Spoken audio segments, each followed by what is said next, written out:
Nhasi ndadzoka zvekare panapa ndine nyaya yaTendai Biti adzokera mukoti ane nyaya yaari kunofesana nayo achimiririra munhu ari kunzi akasungwa mutauni ameno nadetective vanga vangokumbirawo vechikadzi vakati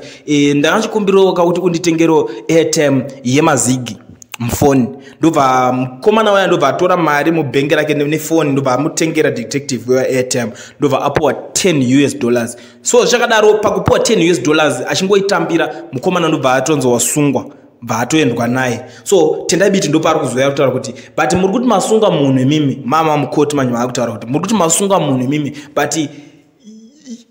US dollar haisi foreign currency muZimbabwe muno imari yemunomu yakatolegalizwa yekuti tiri kutoishandisa since 2009 kusvika izvezvi kusvika up to 2030 mari iyo yakanzi inenge ichingoshanda. Saka imimi chamunzi mukusungira munhu chii nekuti tikada kutarisa munhu uyu kwaanogara kwaanoroja ari kunzi ari kushandisa maUS dollars kubhadhara tingati kana kuti rent yemba yake ari kugara school fees yevana vake ari kubhadhara nemaUS dollar. So ndo pari kunzi hapana chakanyanyisa kushata because munhu uyu haasi money changer, munhu anotoshanda kucity council.